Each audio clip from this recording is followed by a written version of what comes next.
क्योंकि जनप्रतिनिधि ये सोचते नहीं है कि हमें यहाँ के जनता के भला करना है, वो केवल और केवल अपने आप को भलाई के बारे में सोचते हैं। तो हेलीकॉप्टर जिसकी भी चल रही है उसमें भी जनता का ही सहयोग है। अब जनता को फैसला करना है कि जो हेलीकॉप्टर से आ रहे हैं उसको सपोर्ट करना है, या जो बाइक से चल रहे हैं उसको सपोर्ट करना है, या गाड़ी से चल रहे हैं। तेजस्वी यादव जी को सोने का चम्मच मिला हुआ है। तेजस्वी यादव जी को लालू यादव जी का वारिस। ग्राउंड लेवल पर जितना हम लोग जानते हैं उतना मैं दावे के साथ कहता हूं कि ग्राउंड लेवल पर उनकी जानकारी नहीं है। अभी तक जो बिहार में हमारी कैंडिडेट जो लड़ रही है वो लगभग 15 के आसपास चुनाव लड़ रही है, और मैं ये आशा करता हूं कि जब 15 में कम से कम 10 सीट लाने का हम दावा कर रहे हैं। एक सांसद निधि होती है, और जब मैं उजियारपुर की बात करता हूं तो हमारे सांसद का सांसद निधि हमेशा 2-3 साल से हाफ पैसा खर्च होती है और हाफ रिटर्न चला जाता है। अब ये उजियारपुर लोकसभा क्षेत्र में है और यहाँ से कई कैंडिडेट यहाँ पे ठहरा है। इसमें 3 महत्वपूर्ण कैंडिडेट आपको दिखेगा।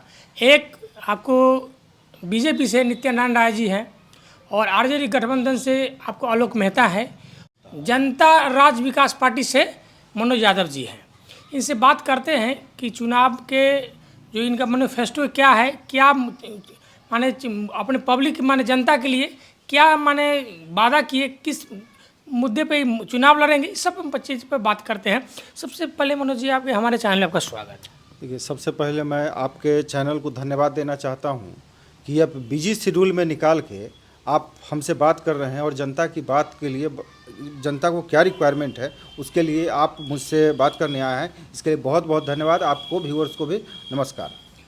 देखिए, अभी बड़े बड़े पार्टी बड़े बड़े वादे करते हैं, और आप जो है इस चुनावी में क्या वादे लेकर आए हैं, क्या जनता के लिए आपकी सोच है? देखिए, चुनाव हर 5 साल पर आते रहते हैं, लेकिन जनता के भलाई के लिए, जनता के सुविधा के लिए हमारे जो जनप्रतिनिधि चुन के जाते हैं वो क्या करेंगे, वो क्या करेंगे कि यानी कि जो संवैधानिक रूप से जो भी प्रावधान है उसको हम जनता के हित के लिए, जैसे स्वास्थ्य हो गया, शिक्षा हो गया, चाहे उनको राशन कार्ड से लेके, गैस सिलेंडर से लेके, चाहे ये महंगाई से कैसे या बेरोजगारी से हम कैसे निकालेंगे, ये एक जनप्रतिनिधि का सोच होनी चाहिए। क्योंकि जनप्रतिनिधि ये सोचते नहीं है कि हमें यहाँ के जनता के भला करना है, वो केवल और केवल अपने आप को भलाई के बारे में सोचते हैं। इसीलिए हमारी जनता जहाँ के तहाँ बैठी हुई है।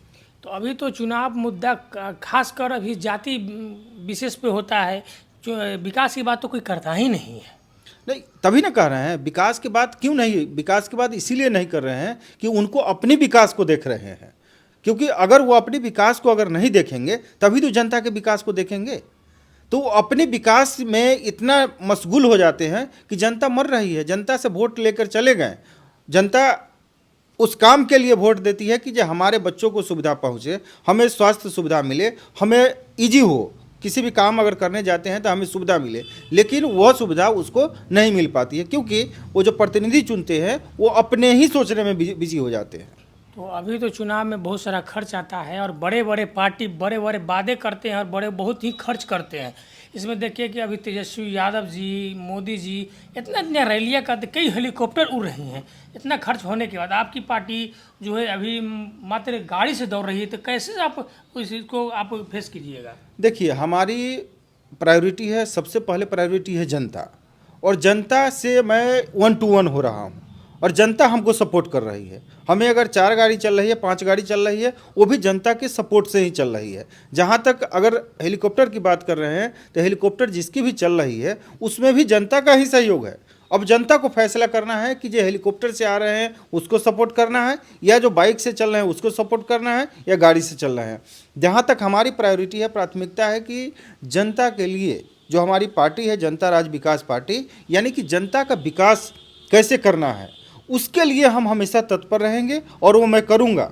आज करूँ या जब जनता हमको चुनती है उस दिन से मैं कर तो अभी भी रहा हूँ, लेकिन जितनी क्षमता है उसके अनुसार मैं कर रहा हूँ। एक समय आएगा कि जनता हमें प्यार देगी, और उस प्यार को मैं रिवर्ट करूँगा उसके बच्चे के लिए, उसके परिवार के लिए, उसके आने वाले जनरेशन पीढ़ी के लिए।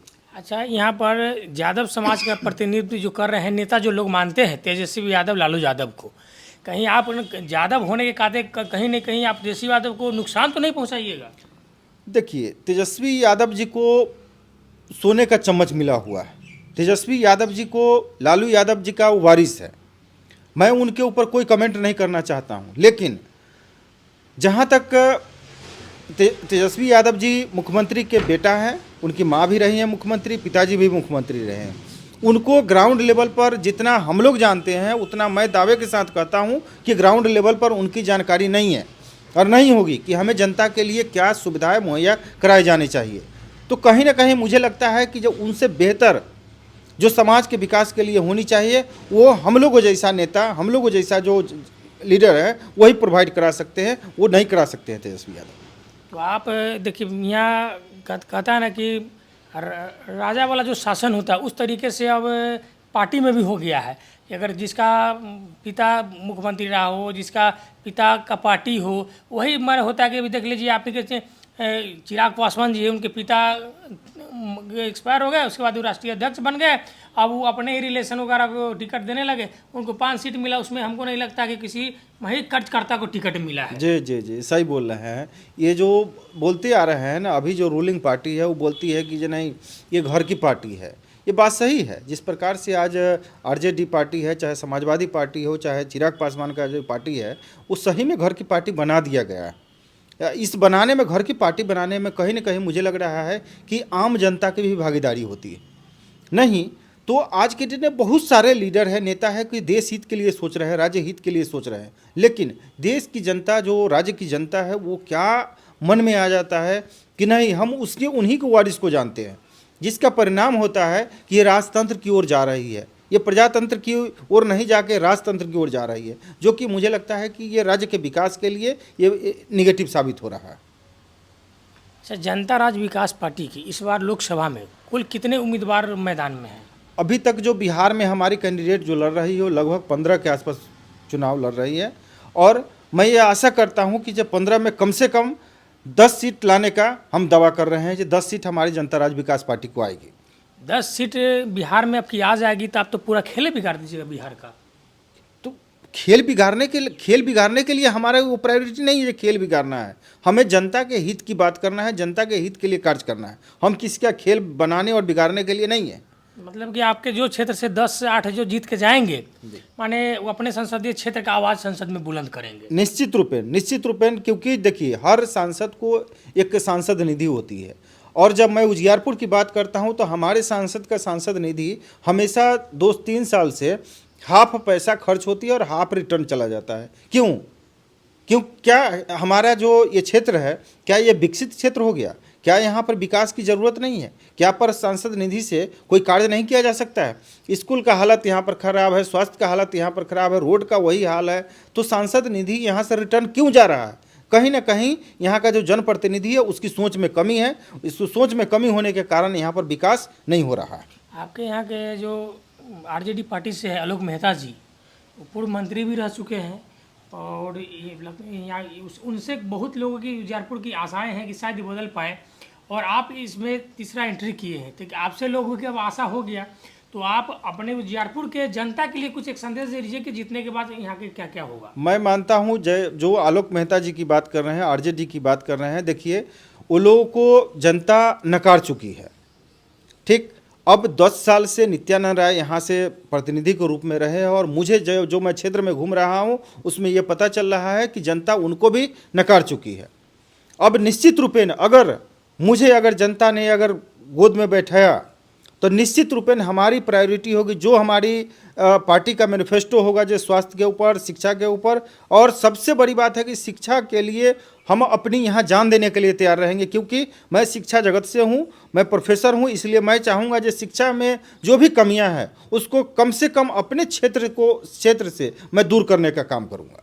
देखिए, हमारे साथ बातचीत अभी कर रहे थे प्रोफेसर मनोज यादव जी, जो उजियारपुर लोकसभा क्षेत्र से प्रत्याशी हैं, और ये अपने यहाँ के जनता के लिए चाहते हैं कि जो विकास हो, हम विकास के मुद्दे पे वोट मांगें, यहाँ के स्वास्थ्य के लिए वोट मांगें कि हमारी उजियारपुर की जनता जो है खुशहाल रहे। और देखना दिलचस्प होगा कि उजियारपुर की जनता अपने सर पे बैठाती है, और आपको इलेक्शन के बाद भी जो यहाँ का अपडेट होगा वो भी बताएंगे, कारण कि 24 समाप्त होते ही 25 शुरू होगा। 25 में भी जानते हैं कि बिहार का दंगल भी शुरू होने वाला है। और भी खबर जो है अपडेट हम करते रहेंगे। तब तक के लिए धन्यवाद।